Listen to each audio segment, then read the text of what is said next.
En este video vamos a hacer un recorrido por la historia de la música escrita occidental. Ustedes estarán pensando que recorrer 1500 años de historia de la música podría llevar mucho tiempo. Pero no, en este video vamos a hacer ese recorrido en tan solo unos pocos minutos. El poder para escuchar, el poder de concentración ya está anulado. Voy a ser súper breve y mi teoría es súper sencilla. La historia es muy compleja y no es tan lineal como parece. Sin embargo, con fines meramente prácticos y a grandes rasgos, intentaremos hacer un recorrido lo más simple posible. Y si algún día regresas en el tiempo, no vayas a tocar nada, porque el más pequeño cambio puede alterar el futuro como no te imaginas. Mientras me quede bien quietecito y no toque nada. Esta historia comienza en la Edad Media, aproximadamente en el año 590, con un período que se llama canto gregoriano. En esta época la música se hacía en los monasterios y la idea era acompañar los textos religiosos. Por lo cual, las obras eran cantos con textos en latín, monódicos, es decir, una sola línea, y a capela, compuestos sobre lo que se conoce como los modos eclesiásticos. En esta época no existía la idea del compositor, porque componían los monjes y las obras no llevaban firma. A medida que el repertorio se fue ampliando, los monjes dijeron, che, si seguimos con la transmisión oral, la memoria no nos va a alcanzar para recordar todas las músicas. Así que empezaron a buscar una manera de escribir la música. Al principio, para escribir, se utilizaban neumas, que era un tipo de escritura imprecisa que no indicaba ni las alturas ni el ritmo. Hasta que, en el siglo XI, al monje Guido de Arezzo se le ocurrió usar líneas para identificar los sonidos con precisión. De esta idea deriva el tetragrama y el moderno pentagrama. Los monjes siguieron cantando y vieron que podían cantar la misma melodía, pero un poco más grave, y pensaron, ok, mientras que no sean intervalos disonantes, está bien. A esto se lo llamó organum. Durante muchos años la cosa siguió más o menos igual, aunque la iglesia fue permitiendo más intervalos como la quinta y la cuarta. Hasta que en el año 1160, con la llegada de la escuela de Notre Dame, comienza un nuevo periodo llamado Ars Antiqua. En este periodo se genera uno de los cambios más importantes de esta historia, el surgimiento de la polifonía, es decir, muchas líneas o voces simultáneas y con movimientos independientes. El órganum primitivo que habíamos visto fue dando paso a lo que se conoce como órganum melismático, porque a los monjes se les ocurrió sostener una nota mientras la voz superior se movía, y así fue como las voces fueron adquiriendo cada vez mayor independencia. La situación se estaba poniendo complicada para acordarse lo que había que tocar, entonces necesitaron crear nuevos sistemas de notación. En un principio idearon un sistema rítmico modal, pero este fue reemplazado por un tipo primitivo de notación mensural. En un momento el órgano dejó de estar en onda y empezaron a estar en onda el conductus y el motete, hasta que finalmente el conductus también pasó de onda. Y te va a pasar a ti. El motete es característico de la polifonía del siglo XIII y consiste en superponer nuevas melodías sobre un fragmento musical preexistente, llamado cantus firmus. Puede ser de 2, 3 o 4 voces, es contrapuntístico y cada voz canta un texto diferente y tiene un ritmo diferente. Aproximadamente en el año 1320 comienza un nuevo periodo llamado Ars Nova, de la mano del tratado de Philippe de Vitry. Este Philippe fue el que estableció los principios de la notación mensural. La gran novedad de este periodo es que se mejora el sistema de notación rítmica, agregando valores más breves y todas las divisiones posibles. Esto va a permitir una enorme complejidad rítmica. En el año 1380 comienza otro periodo llamado Ars Subtilior. En este periodo los ritmos se recomplican y se vuelven más complejos, y lo mismo pasa con la escritura musical. Tal vez sea porque fumaban opio, pero lo cierto es que es un periodo de experimentación por momentos muy avanzada para su época. En el año 1420 la Edad Media queda atrás y pasamos al periodo del Renacimiento. En esta época hay un cambio de paradigma y el ser humano desplaza a Dios del centro de su cosmovisión. Los compositores se empiezan a independizar de la iglesia y reciben patronazgo de monarquías y sectores de la aristocracia. Esto produce que haya una expansión de la música secular, y es acá cuando aparece la figura del gran compositor. Los compositores empezaron a pensar que los armónicos de tercera y sexta, que eran considerados disonantes en la Edad Media, no sonaban tan mal. y al final terminaron pensando que de hecho estaban mejores y que así las armonías tenían más onda. Esto va a desembocar progresivamente en la armonía funcional pretonal de inicios del barroco. También dejó de estar en onda la complejidad rítmica del gótico y empezó a estar en onda un movimiento de ritmo fluido y uniforme sustentado sobre el principio del tactus. Esto del tactus sería el latido del corazón en la música. Si bien el sonido ideal es el de un conjunto vocal sin instrumentos, a mediados del siglo XV crece el interés por la música puramente instrumental. A finales del siglo XVI se produce en Italia un cambio sorprendente en la historia del arte y surge un periodo conocido como barroco. En este periodo, Monteverdi identifica dos estilos diferenciados: prima y seconda práctica. Prima sería el estilo antiguo que representa el contrapunto imitativo de la época anterior, en donde la música domina el texto.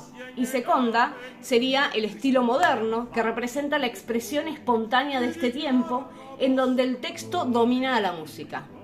En el barroco los compositores se sensibilizan y es por eso que, entre otras cosas, la idea es representar afectivamente las letras, expresando afectos extremos e incluso violentos contrastes. Es en este contexto en el que surgirá la ópera. El barroco suele dividirse en tres periodos: primer barroco, barroco medio y barroco tardío. Sin embargo, a pesar de las diferencias, hay una serie de rasgos que son comunes a todo el barroco. El principal rasgo estilístico unificador va a ser el bajo continuo. La mayoría de las obras van a llevar este elemento de alguna manera, ya sea explícita o implícitamente. En el barroco, la disonancia, que antes estaba fuera de onda, es vista como un recurso con enorme valor expresivo. Además, la disonancia se integra en una concepción vertical, armónica, formando parte de acordes con un valor funcional. Este pensamiento de la armonía en tanto acordes permite una mayor libertad melódica. Otro de los cambios sustanciales del barroco es el surgimiento de la tonalidad. Es ahora cuando las obras empiezan a llamarse concierto en do mayor o sonata en re menor. El uso de acordes alterados dio lugar a una armonía pretonal en el primer barroco y a la moderna tonalidad en el barroco tardío. En este periodo se desarrolla la composición instrumental y comienzan a surgir obras específicamente pensadas para cada instrumento. Es en esta época también que se les ocurre organizar a los instrumentos de la orquesta en subgrupos. Entre 1730 y 1750 surge el periodo que se conoce como clasicismo. Uno de los rasgos a destacar de este periodo es el fundamento melódico de esta música. En la configuración de la melodía, la frase musical, breve, periódica y articulada, normalmente en periodos de 8 o 6 compases, sustituye al motivo barroco. Esto proporciona un mayor vuelo melódico y un fraseo fluido. Pasa a estar en onda la sencillez y claridad melódica y deja de estar en onda el estilo contrapuntístico anterior. En el clasicismo se utiliza un lenguaje plenamente tonal. En este contexto, el bajo continuo es innecesario y deja de utilizarse. Las grandes formas del clasicismo son la sonata y la sinfonía. En el clasicismo surge una nueva concepción de la orquesta y de la escritura orquestal. Al mismo tiempo, la orquesta se amplía. Otro cambio importante de esta época es la reforma de la ópera, que viene de la mano de Gluck, que plantea una estructura más flexible y expresiva, con más peso para la orquesta y con menos contraste entre aria y recitativo. Beethoven es el compositor bisagra entre el clasicismo y el romanticismo. Tuvo una enorme influencia en sus sucesores y desarrolla la forma clásica hasta sus últimas consecuencias y posibilidades y abre las puertas al período conocido como romanticismo, en el año 1810, de la mano de la figura idealizada del genio inspirado. En el romanticismo hay una tendencia a la irregularidad y la complejidad en el detalle. La libertad, el movimiento, la pasión, el deseo de lo inaprensible propios del romanticismo llevan a la ruptura de límites y distinciones. La claridad clásica deja de estar en onda y da paso a cierta oscuridad intencional.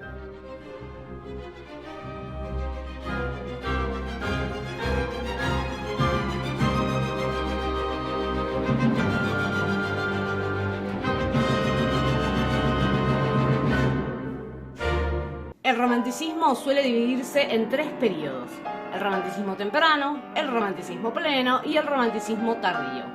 Los compositores de esta época la flasharon con la libertad formal y eso hizo que la forma se debilitara. Entonces necesitaron buscar otros medios para darle unidad y coherencia a la música, como el leitmotiv, el carácter cíclico o los elementos extramusicales. En el romanticismo, la ópera seria se transforma en grande ópera, caracterizada por la vigorosa participación de la orquesta y el coro.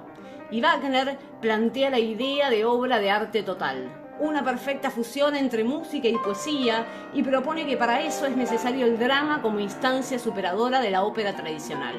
Otro elemento característico es la expresión de pasiones extremas.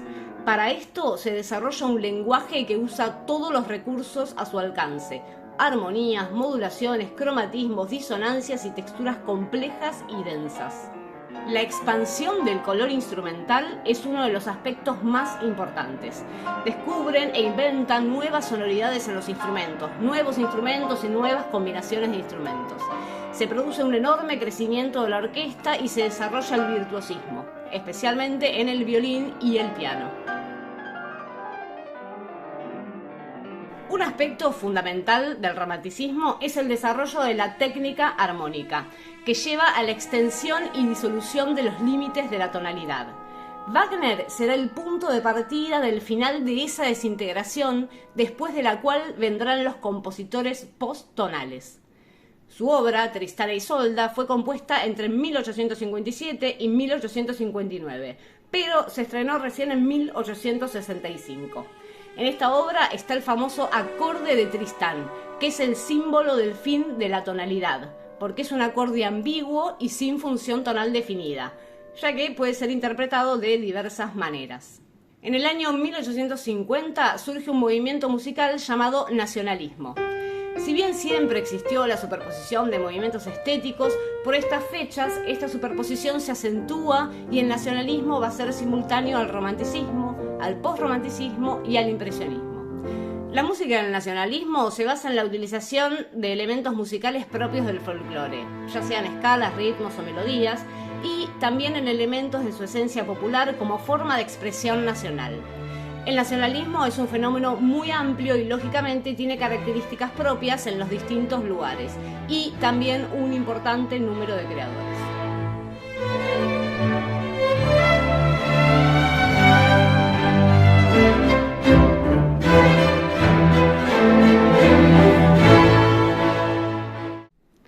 En 1870 surge el postromanticismo y va a perdurar hasta aproximadamente el año 1943.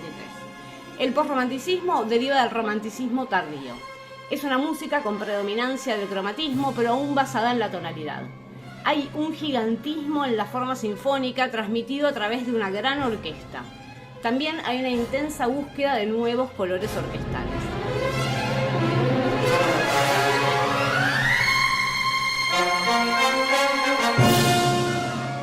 Aproximadamente en el año 1882 surge otra corriente estética llamada impresionismo, que se aleja de la influencia del romanticismo, especialmente de Wagner. La música se convierte en algo más personal e individual y se sale de las normas establecidas.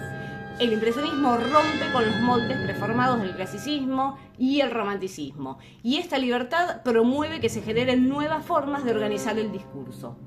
Hay un lenguaje musical nuevo y abierto a otras posibilidades, hay una apertura especialmente en el campo armónico y se utilizan escalas exóticas que no proporcionan un centro tonal definido. Hay utilización de acordes extendidos, sin la resolución propia de la armonía tradicional y acordes descontextualizados.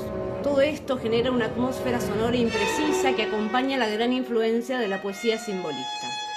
Estas nuevas armonías que superan la armonía tonal y también un nuevo colorido orquestal van a generar nuevas sonoridades. Ya en el siglo XX la simultaneidad de corrientes estéticas va en aumento y alrededor de 1910 comienzan las llamadas vanguardias del siglo XX. Dentro de estas vanguardias podemos establecer un primer periodo entre 1910 y 1950, conocido como música moderna. En este periodo podemos encontrar diversas corrientes como el futurismo, el atonalismo libre, el dodecafonismo, el neoclasicismo y el primitivismo. Y es un periodo que se caracteriza por la búsqueda de nuevos sistemas de organización de alturas y en el que cobran protagonismo otros parámetros sonoros como el timbre o el ritmo. A partir de 1950 podemos establecer un segundo periodo que continúa hasta nuestros días, conocido como música contemporánea. Es en este periodo cuando eclosionan muchas corrientes diferentes y en donde, en oposición a la música moderna, que todavía estaba atada a los grandes relatos, ya no se intenta buscar una sola forma de hacer las cosas, sino que se abre aún más el abanico de posibilidades, incluyendo la de mirar al pasado. A partir de este momento empiezan a convivir movimientos y estilos múltiples en el mismo periodo, pero todos ellos tienen en común la idea de plantear una nueva forma de hacer música. Algunos se van a centrar en experimentar nuevas posibilidades tímbricas, ya sea utilizando sonidos periféricos de los instrumentos, las llamadas técnicas extendidas, utilizando objetos, buscando sonoridades extremas o creando sonidos sintetizados electrónicamente. Otros van a trabajar con el ritmo incluyendo influencias africanas y balcánicas, como la polirritmia y la polimetría. Otros buscarán nuevos principios para organizar las alturas, como el microtonalismo o el espectralismo, y también surgirán nuevas texturas como la micropolifonía y nuevas formas y nuevas maneras de componer como la música aleatoria o el serialismo integral. Las nuevas tecnologías van a abrir un nuevo mundo de posibilidades. El siglo XX se caracteriza por ser el siglo de las vanguardias y son muchísimos los movimientos que conviven. Es por eso que este periodo merece un video aparte porque si no, no me dan los tiempos. Bueno amigos, hemos llegado al final. Si les gustó el video pueden comentarlo, compartirlo, suscribirse, darle like y no se olviden de activar la campanita así les llegan las notificaciones cuando subo material nuevo. Les saludo y nos vemos en el próximo video.